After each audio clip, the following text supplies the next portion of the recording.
My name is Ibrahim, and this is my place in Canadian history. It all started in 1947. Pakistan had recently become independent, but they were not satisfied.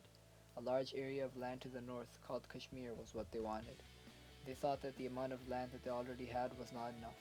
India, however, would not give up the land without a fight, even though Kashmir did not belong to them.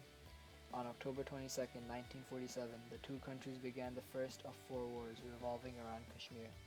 My great grandfather participated in the war. Unfortunately, he was one of the 6,000 Pakistani soldiers who lost their lives. The war lasted over a year. When it was over, Pakistan had obtained one third of the land they sought after, while India kept the rest. At the same time that this war was happening, another major conflict was occurring in the world. This was the Cold War. The Cold War was not a large scale war of mass casualties like the two world wars, but it still had an impact on many countries.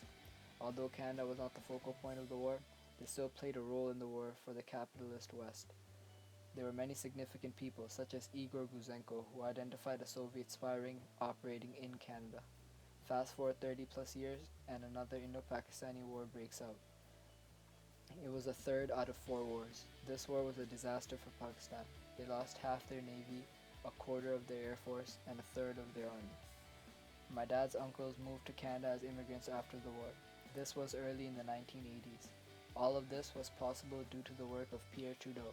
In 1971, which was the same year when the Third War happened, Pierre Trudeau announced multiculturalism as a government policy. In 1976, the Immigration Act took place. This act made significant changes and strides forward in immigration. These two events helped my family get into Canada. They immigrated in 1999. But why did they immigrate? Well, that year the fourth and final war took place.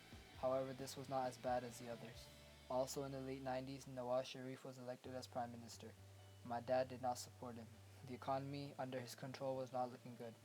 In a comparison of the economies of 1999 and 2007, I found out that the poverty level was 10% higher in 1999, literacy rate was 8% lower in 1999, and annual GDP was $85 billion lower in 1999 than it was in 2007.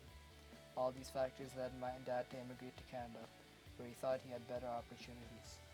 He immigrated to Canada in 2000. Before he immigrated, however, he had to choose between a few places. The two cities that he was most interested in was Mississauga and Buffalo. Buffalo interested him because it was much closer to his warehouse, which was located in Grand Island, New York. However, he ended up choosing Mississauga because it was much safer. Annually, Buffalo tended to have over 15,000 crimes. It was one of the most dangerous cities in the United States. Mississauga was the complete opposite, however. It was ranked as one of the most safest cities in the world, and ranked as the safest city in Canada for the 14th straight year. It has only gotten safer since. Crime rates have dropped 18% since 2008. On October 28, 2000, about 10 months after my parents got married, I was born. 3 years after that, my brothers were born.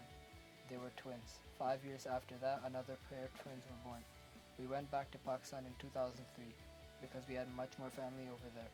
However, I got very sick when I was 6 years old, and the medication over there wasn't working. My doctor suggested we move to another country like Canada where I could get proper medication and avoid any infections. So my family immigrated to Canada again in 2007, and this time it was permanent for the foreseeable future. Some challenges that my family faced were my health and learning English. This implied to my mom. My dad already knew how to speak English. Another problem was the financial crisis of 2008. My dad's businesses lost lots of money, and my dad had to work long hours to make a sufficient amount of money. This crisis was the worst financial crisis since the Great Depression, although it was not as severe. The Great Depression was the longest and most severe economic downfall in modern history. It affected many people, mostly in the Western world. Unemployment reached 33% in Canada in 1933.